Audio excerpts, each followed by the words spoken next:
Shalom, salam sejahtera dari Tuhan Yesus Kristus. Jumpa lagi dalam acara P dan D, belajar dari Katekismus Heidelberg, minggu yang ke-14 di bawah perikop Anak Allah dan Penebus kita, pertanyaan nomor 35. Mari kita berdoa sebelum kita belajar dari bagian ini. Bapa Surgawi, terpujilah Engkau, karena Engkau sudah memberikan anak-Mu yang tunggal bagi kami, sehingga kami boleh hidup yang kekal. Melalui perawan Maryam, Engkau telah menghadirkan anak-Mu yang tunggal bagi kami, sehingga kami boleh diselamatkan. Berkati para pendengar yang mendengarkan acara ini. Dalam Kristus Yesus, kami berdoa. Amin. Amin. Puji Tuhan. Pertanyaan nomor 35 demikian. Apa arti perkataan ini yang dikandung dari Roh Kudus, lahir dari anak darah Maria?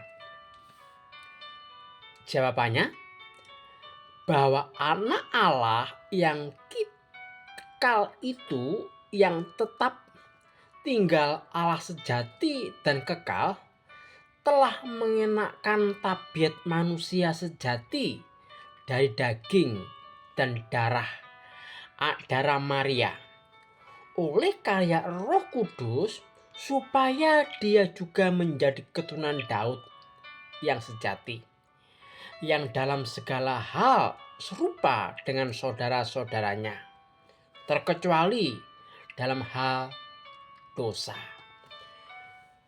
Saudara yang dikasihi oleh Yesus Kristus, tidak ada nabi, imam, raja dalam PL yang dapat mengenalkan Allah kepada umat manusia dengan sempurna selain dari Yesus Kristus.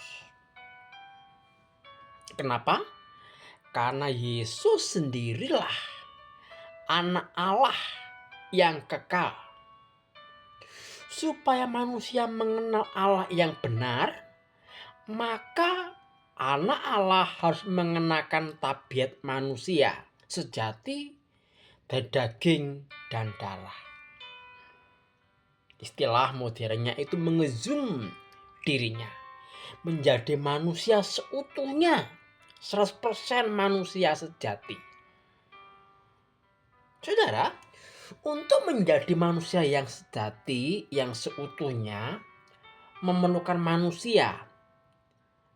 Dalam hal ini, Marialah yang mendapatkan anugerah yang terpilih oleh Allah untuk melahirkan anaknya yang tunggal sebagai manusia sejati.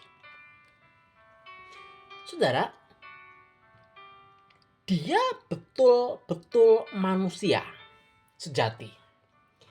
Ini bukan berarti ketika Yesus menjadi manusia, keilahiannya tidak ada. Dia memang Tuhan yang sejati, 100% adalah Allah yang sejati, memiliki keilahian yang sejati, 100% ia ilahi. Tetapi di sisi lain, Yesus Kristus adalah manusia yang sejati. Nah, kalau kita berbicara manusia yang sejati, itu berarti bisa berbuat dosa. Sebagai natur manusia, ia bisa berbuat dosa. Tetapi Tuhan tidak berbuat dosa. Kenapa? Karena karya Roh Kudus memenuhi kehidupan Tuhan Yesus Kristus sebagai manusia. Ya, sebagai manusia, Yesus dikaruniai atau ditopang oleh Roh Kudus, dipenuhi oleh Roh Kudus. Sama seperti kita sebagai anak-anak Allah juga yang diadopsi oleh Allah, kita juga memiliki Roh Kudus Kudus yang sudah dicurahkan 2000 tahun yang lalu. Sama, ketika kita dipenuhi oleh Roh Kudus, memungkinkan kita tidak berbuat dosa. Yesus dipenuhi oleh Roh Kudus, sehingga dia tidak berbuat dosa. Sedangkan kita, saudara-saudara Yesus zaman itu berbuat dosa. Ya. Jadi Yesus tidak dipengaruhi dosa. Bukan karena dia itu ilahi, ya. Berbicara tentang tabiat, tentang kemanusiaan, ia bisa berdosa, tapi dia tidak berbuat dosa karena dipenuhi Roh Kudus.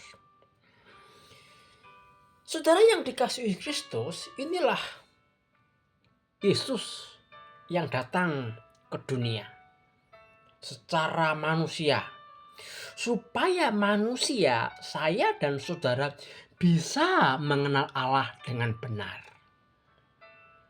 Melalui siapa? Melalui Yesus Kristus sebagai Tuhan yang kekal, Allah yang sejati, menjadi manusia sejati, mengenalkan Allah yang sejati. Hanya melalui Yesus Kristus sebagai manusia yang sejati, kita dimungkinkan, disanggupkan untuk mengenal Allah yang sejati hanya melalui Yesus Kristus. Selain itu tidak ada orang yang bisa membawa kita untuk mengenal Allah yang sejati. Kiranya Tuhan memberkati kita semua. Tuhan Yesus memberkati. Shalom.